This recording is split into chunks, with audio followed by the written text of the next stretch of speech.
¿Qué tal, chicos? Buenas tardes, ¿cómo están?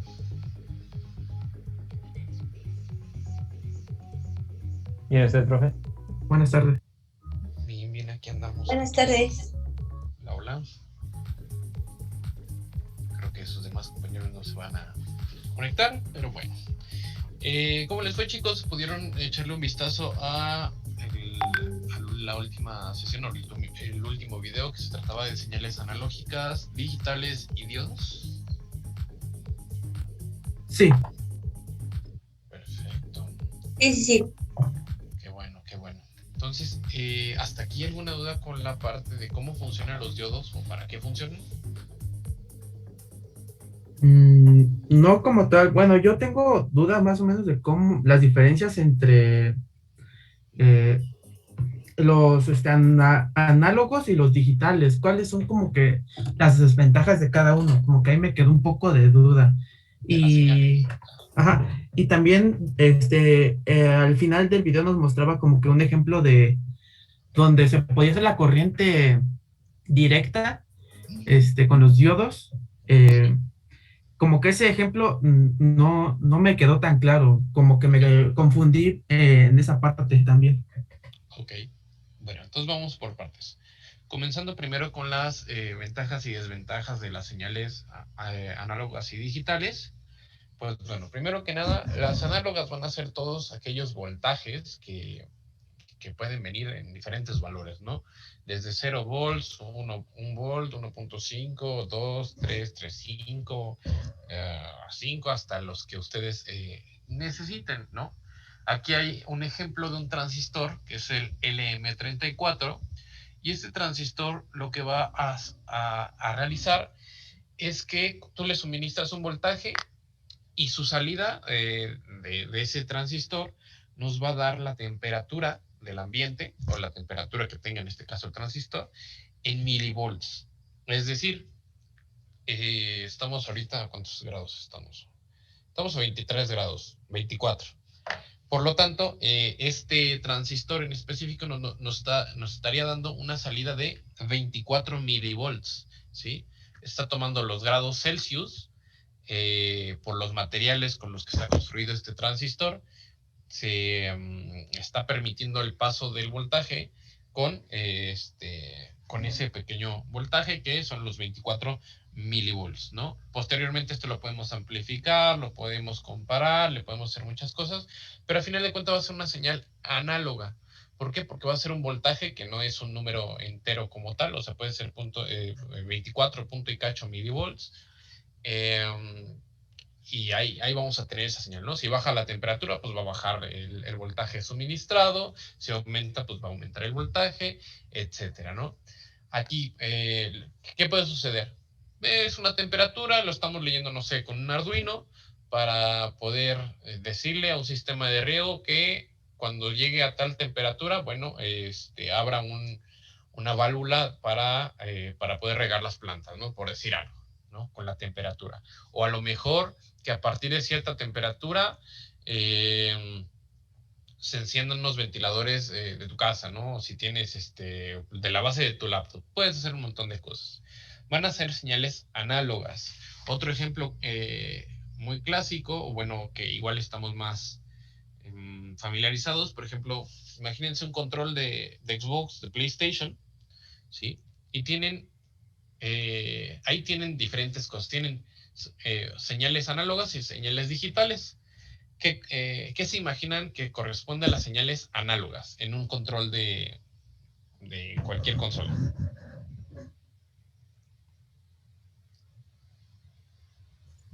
Joystick. Los joysticks.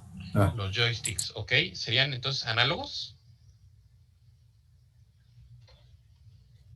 Ok. Sí, porque es un intervalo de valores, ¿no? O sea, ¿qué tanto está? Efectivamente. ¿Qué pasa si nosotros apenas le empezamos a dar hacia la derecha con el stick?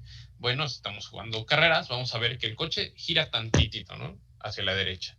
Si nosotros, depende del grado que nosotros inclinemos el joystick, pues vamos a tener una gran variedad de direcciones, ¿no? O sea, vamos a poder segmentar todos esos voltajes para que nos den quizá un poquito más a la derecha, un poquito más y un poquito más, ¿no? Y de la misma manera los gatillos, ¿sí? Igual nosotros tenemos esa sensibilidad que cuando aceleramos, igual aceleramos tantito y avanza poquito, le aceleramos a la mitad, pues avanza más y le aceleramos a fondo y ahí vamos, nos estampamos en el coche, ¿no? Entonces, estos son ejemplos de entradas analógicas que tenemos en un dispositivo, vamos a decirle, común. Estas señales, por ser análogas, si por algo tenemos una interferencia externa, algún voltaje que se pueda colar por ahí, etcétera, pues va a empezar a causar fluctuaciones, ¿no? Lo que la lectura la va a hacer un poquito más imprecisa y a la hora de quererlo pasar a un valor digital para que se interprete en el controlador del control, pues vamos a tener esas variaciones que realmente no son, podemos estar acelerando, no sé, igual y de repente vemos que hay un acelerón más fuerte o se frena o alguna interferencia de estas. Es la desventaja de utilizar señales análogas en los dispositivos, que cualquier cosita, una señal electromagnética, quizá hizo una tierra, quizá esto, quizá lo otro, hay muchos factores que pueden alterar estas señales. En cambio, las señales digitales que siguen estando en un control, ¿cuáles serían una señal digital que podríamos emitir con nuestro control? ¿Los botones? Los botones. ¿Por qué? Porque esos nada más son encendido o apagado. ¿Está presionado o no está presionado? 0 y 5 volts, ¿no? Entonces, presionamos A para poner el turbo. Bueno, pues le presionas una vez y el control ya sabe que a pesar de que reciba de 0 a primero 0 y después 4.5 volts o 0 y 5 volts, 0.5, 5.5, lo va a interpretar de la misma manera como apagado, encendido. Ahí no va a importar realmente si existe una interferencia externa o demás, a menos que sea una interferencia muy grande y logre activar el botón sin siquiera tocarlo. Ahí sí lo llega a afectar, pero es muy raro que una interferencia nos alcance a dar estos problemas, ¿no? Otro ejemplo donde tenemos estas situaciones, por ejemplo, son las ventajas de ¿quiénes de ustedes en su casa todavía reciben el internet por cobre o por coaxial? Yo. Ok, sí. El coaxial va a ser ese cable redondo, gruesecito, que en la terminal pues tiene una rosquita y un filamento de cobre, literalmente, ¿no? Lo conectamos a nuestro módem y voilà, tenemos internet. Van a ser de la misma manera, pues sí, señales digitales sobre un canal, se puede decir analógico, porque pues son pulsos, ¿no? Igual son pulsos de 0 y 5 volts, son señales digitales, pero aquí es muy susceptible a interferencias, ¿no? Si por algo la línea va muy pegada a una línea eléctrica o a través de nuestra pared, quizá pasa entre unos cables eléctricos y demás, vamos a tener esa interferencia que va alterar los unos y ceros digitales. A veces se va a leer un 0 como 1 o un 1 como un 0, etcétera, causando pérdidas de paquetes o causando que la información no llegue bien de tu computadora hacia el otro extremo, ¿no? Y bueno, nuestra computadora tiene que volver a reenviar esos mismos paquetes perdiendo más tiempo, etcétera, ¿no? Solo porque hubo una interferencia. Entonces, hay situaciones en las que se pueden llegar a alterar nada más las analógicas, nada más las digitales, pero depende mucho del medio, ¿no? En el caso de la fibra óptica, como se maneja por luz, son pulsos de luz, no viaja nada de corriente a través de la fibra óptica ni nada de esto. Por lo tanto, lo que se transmite de un lado llega impecable del otro, ¿no? Y pues bueno, no sé si hasta aquí haya solucionado tu duda. Sí. Ok, perfecto. Entonces, ahora vamos con el ejemplo de los rectificadores. Bueno, en el ejemplo que les puse ahí, en el video, teníamos dos circuitos, ¿no? Un rectificador de media onda y un rectificador de onda completa. Estos son para poder utilizar la corriente alterna y poderla utilizar en corriente directa, en dispositivos de corriente directa. Es lo que pasa cuando nosotros enchufamos nuestro eliminador de nuestra lab a la luz de la pared y llega el eliminador. En el eliminador se va a transformar esta corriente para tener corriente directa, ¿no? Aquí podemos ver nuestro Tinkercad. Y aquí tenemos este de acá, que a diferencia de una fuente normal, que podemos observar que tiene más, que tiene menos, ¿cuál es la diferencia entre esta fuente de voltaje o suministro de energía a esta de aquí? Que aquí está como generador de función. La de frecuencia, ¿no? Ok, podemos ver que hay frecuencia. Ajá, ¿qué más?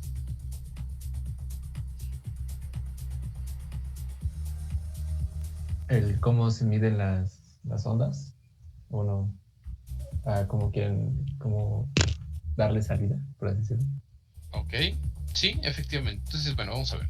Primero, en la parte de arriba vamos a tener la frecuencia, ¿no? ¿Qué tantas veces, cuántas veces por segundo van a oscilar cada una de estas señales o ciclos que nosotros decidamos colocar, ¿no? Tenemos tres funciones principales en que sería el seno, una señal cuadrada y triangular, ¿no? Que serían las más básicas que podemos utilizar. Se pueden utilizar un montón de señales distintas más, ¿no? Pero estas son las más básicas. Posteriormente tenemos el voltaje o la amplitud de nuestras señales. Y por último, el desfase, que ese por ahorita no lo vamos a tocar y no bueno, ahorita les muestro qué es lo que hace, pero no lo vamos a utilizar. Entonces, estamos hablando de que cuando nosotros conectamos algo a la pared, estamos conectando la corriente alterna que va a estar oscilando a 60 Hz. Es decir, que va a haber un ciclo un ciclo 60 veces en un segundo. Es decir, que vamos a comenzar en 0 volts. Después nuestro voltaje va a subir hasta 5 volts, que sería el voltaje que vamos a suministrar aquí de 5 volts. Posteriormente, desde ese punto que ya subió, vamos a esperar un momentito más y va a bajar a 0 volts. Después de 0 volts va a bajar hasta menos 5 volts y va a regresar a 0 volts, ¿no? Bueno, creando una señal senoidal, en este caso porque es la que tenemos configurada. Y bueno, esto se va a repetir 60 veces en un segundo. Es decir, ¿cuánto tiempo va a tardar esta señal en tiempo? En empezar en 0, subir a 5, bajar a 5 y regresar a 0. ¿Sobre 60? ¿Cuánto? 1 sobre 60. 1 sobre 60, ¿cuánto nos da? Un momento. .0166666. ¿Qué? Segundos. Segundos, ajá. Entonces, si lo utilizamos con prefijos métricos, ¿qué nos saldría? 16 milisegundos. 16.6. 16 milisegundos. Sí, vamos a dejarlo así, en 16 milisegundos. Es decir, cada 16 milisegundos en la corriente de nuestra pared va a haber un ciclo completo de una señal senoidal, ¿sí? Entonces, bueno, tenemos lo que son nuestros osciloscopios.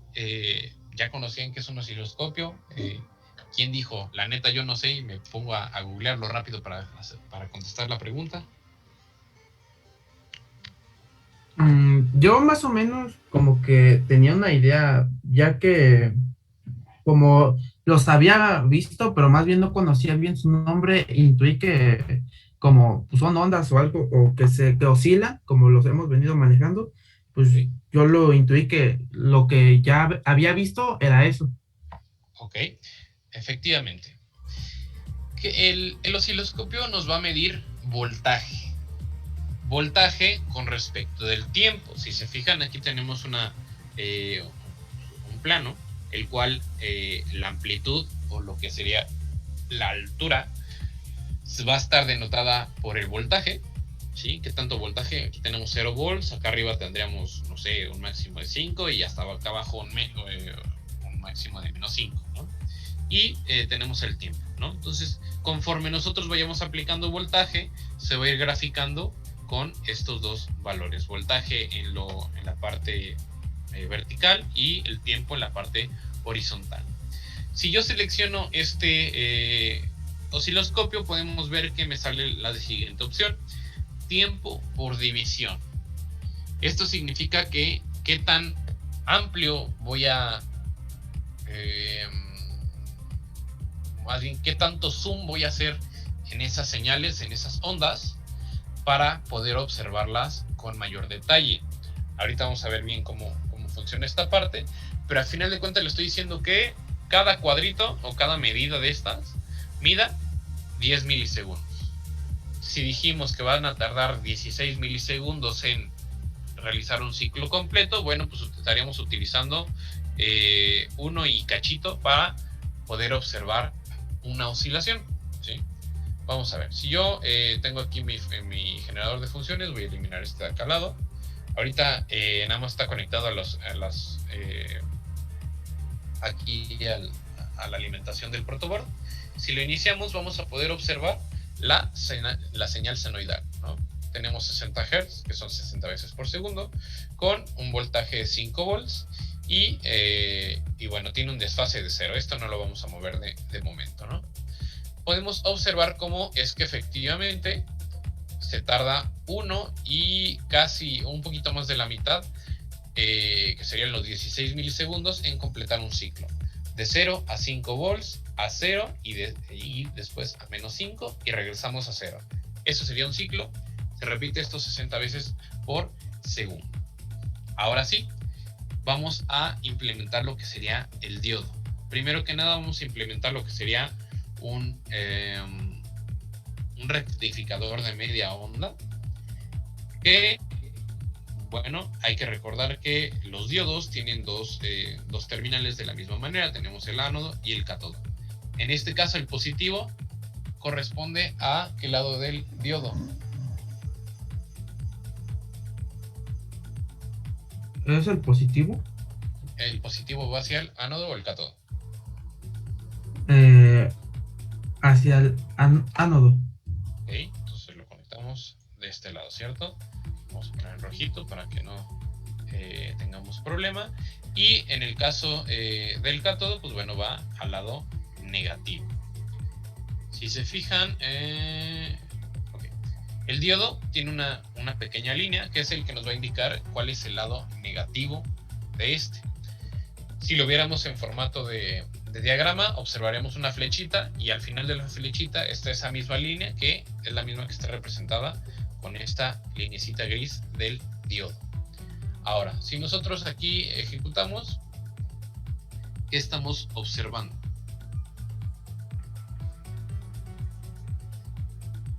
Que el voltaje ya no aumenta tanto como antes. Efectivamente. ¿Por qué? Por el rectificador, ¿no? Efectivamente. Entonces, estamos limitando los ciclos que están saliendo, o más bien los ciclos que están pasando a través del diodo, ¿no? En este caso, por alguna razón lo están midiendo, creo que al revés, pero bueno, eso ya lo veremos después.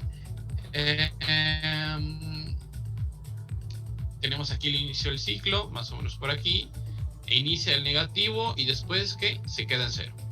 Otra vez negativo y se queda en cero. Negativo y se queda en cero, ¿no? Igual aquí está un poquito desfasado por el umbral que puede llegar a tener el diodo, pero ese es aparte. Habíamos dicho que germanio tiene un umbral de 0.3 y el de silicio tiene un umbral de 0.7 volts para poder funcionar, que es exactamente lo que estamos viendo aquí, ¿no?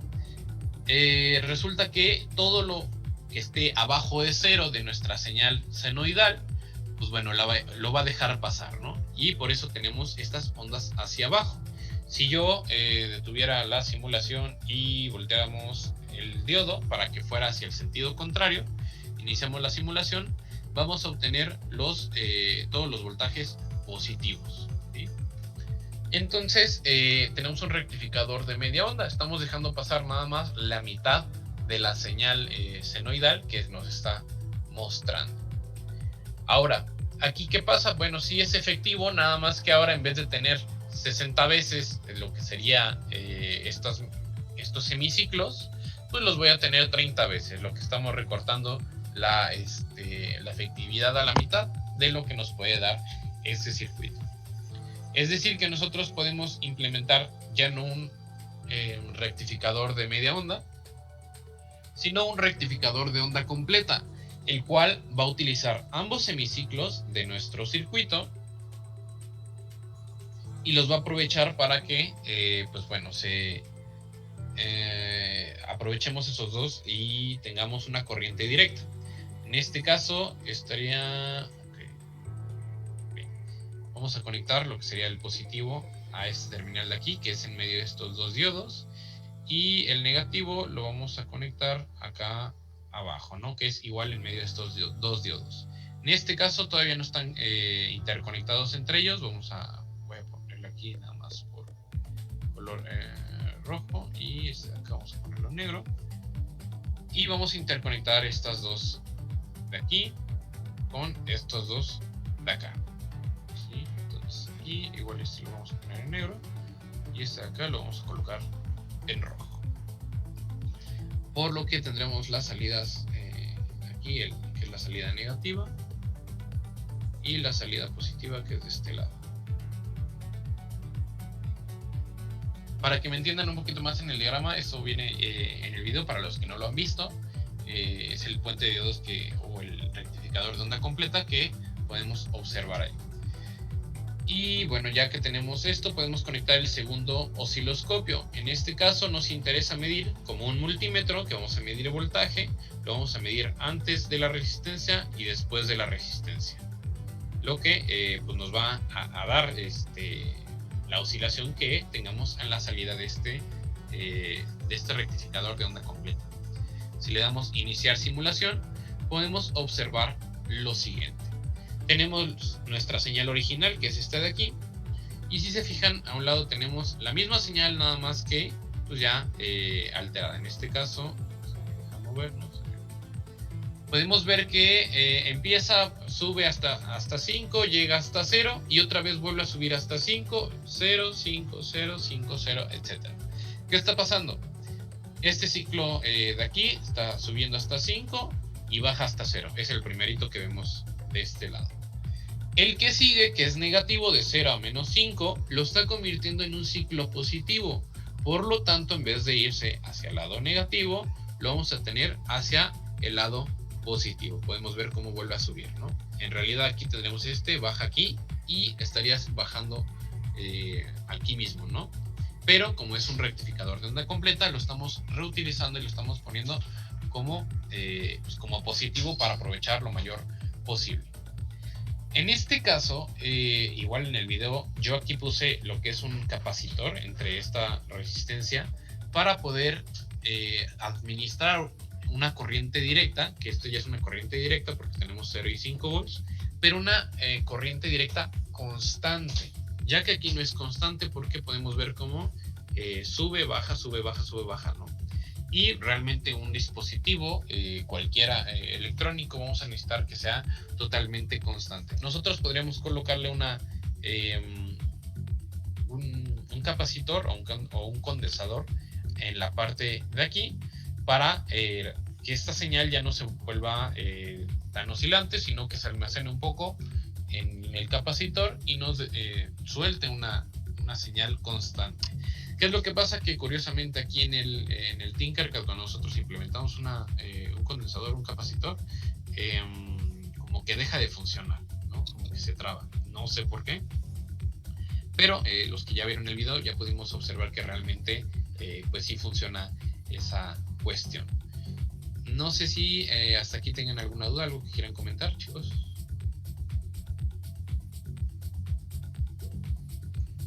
Ahorita que puse la simulación, en el segundo oscilador cambió lo del voltaje. Bueno, en la eje Y decía 4 volts en vez de los 10. Sí, probablemente sí, pero si ven, bueno, aquí podemos ver que nomás no. Ah, sí está funcionando, sí va a funcionar. Funcionará. Vamos a ver.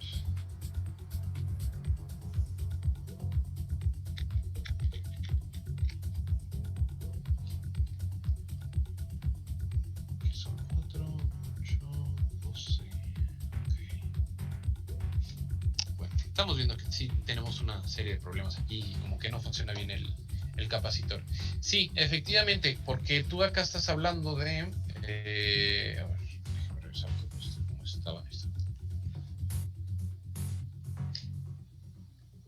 Aquí cuando estamos hablando de corriente alterna, lo que va a ocurrir un fenómeno que se llama voltaje pico o voltaje pico a pico, que aunque nosotros no tengamos los 5 volts, bueno, nos va a medir un poquito más por la distancia que existe desde el negativo hasta el positivo, ¿no? Y puede que nos dé también un poquito más. Aquí estamos hablando de divisiones de 4, entonces estamos 8, 12, un poquito después de 15. Voy a checar muy bien porque no sé aquí qué es lo que está haciendo Tinkercad, pero si nosotros lo armáramos en Falstaff,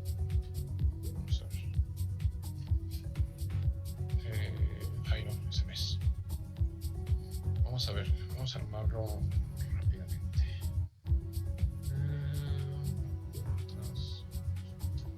Alterna, ok, igual son 40, aquí vamos a ponerlo a 60 Hz. Vamos a colocarle un diodo.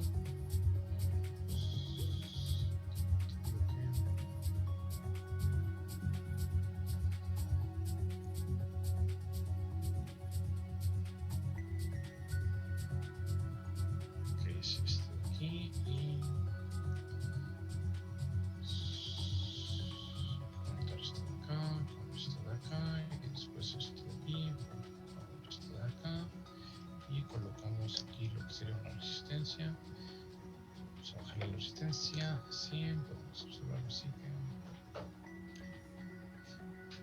Ok, aquí estamos suministrando lo que serían 5 volts, sí, ok, a 60 Hz, sí.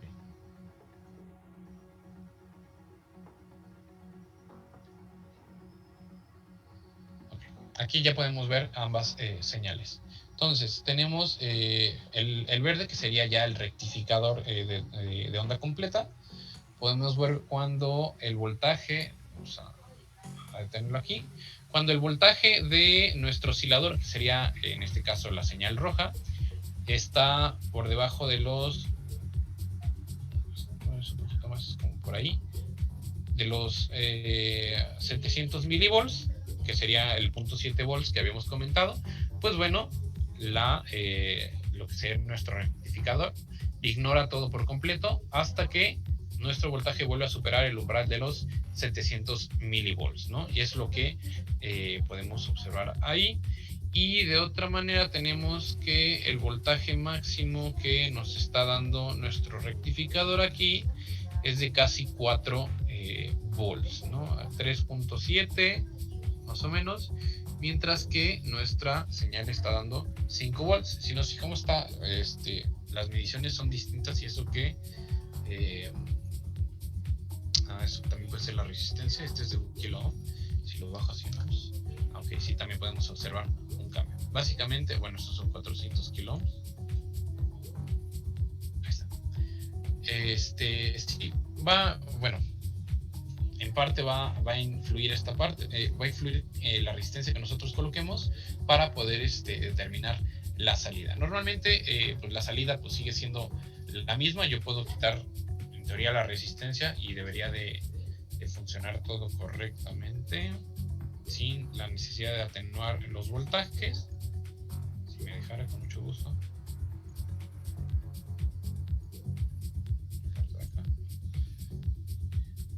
Ok, sí, ahí está. Ahora sí tenemos la medición de 10 volts y 10 volts, que sigue estando medio raro, pero bueno, ya lo tenemos ahí, ¿no? Bueno, en cuanto a cómo se maneje, pues bueno, tenemos esa variable, pero a final de cuentas van a funcionar de la misma manera. Estamos perdiendo un poquito de voltaje porque recordemos que los diodos como tal consumen voltaje, ¿no? Si decimos que el umbral es de 0.3 o es de germanio, nos van a quitar 0.3 volts de nuestro circuito, y si es de silicio vamos a tener que tiene un umbral de 0.7, por lo tanto nos va a estar consumiendo 0.7 cada uno de los diodos que estén activados. Si nosotros nos detenemos, por ejemplo, ahí, podemos ver que realmente solo un diodo está dejando pasar todo, por lo tanto tiene, ahí podemos verlo, tiene un voltaje de 633 milivolts, que es lo que nos está consumiendo del total de nuestro circuito, de nuestros 5 volts, y por eso ocurre esa disminución pequeña, ¿no? Entonces aquí tenemos que es 1 y aquí podemos ver que están accionados 2, por lo tanto, pues bueno, podemos ahí definir que nos está reduciendo el doble por el uso de estos componentes. No sé si hasta aquí tengan alguna duda, chicos. Sí, ya todo bien. Todo bien. Ok. ¿Seguros? Bueno. Sí. ¿Por qué vemos esto? Bueno, aquí hay dos cosas. No nos vamos a meter mucho al análisis de circuitos con diodos, debido a que es ahorita lleva un poquito más de tiempo, pero a final de cuentas lo que me interesa es que conozcan las aplicaciones de estos, y que ya es un componente con materiales semiconductores.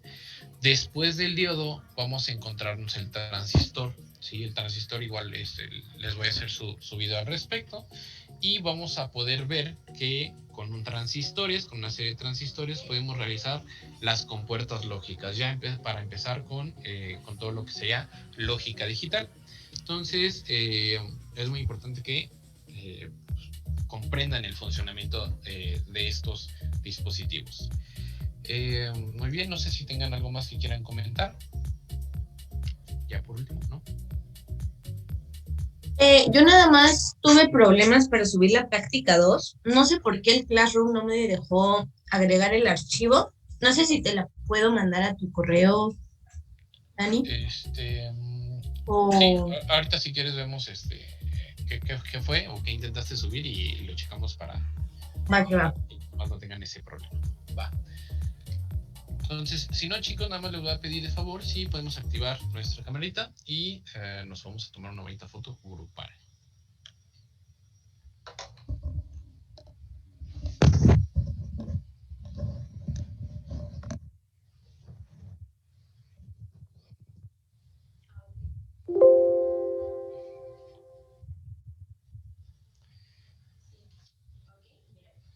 Espero nada más a ver si nos acompaña Anita con su camarita. Por ejemplo, estoy utilizando un H2 que recuerda que es un encabezado, una etiqueta de texto. Listo. No te preocupes. Listo, chicos, pues regalen una muy bella sonrisa, por favor. 1, 2 y 3. Listo. Muchísimas gracias, chicos. Y pues bueno, si no hay ninguna otra duda, ningún otro comentario, nos estaríamos viendo la siguiente sesión. Cualquier cosa, ya saben, me pueden mandar un mensaje claro, por correo, lo que necesiten, ¿va? Ok. Perfecto, que tengan excelente día, chicos, y excelente Nos semana. vemos. Gracias, igualmente. Nos vemos. Anita, ¿te Sí, sí, quedas? sí. Profe. Gracias. Bye, bye.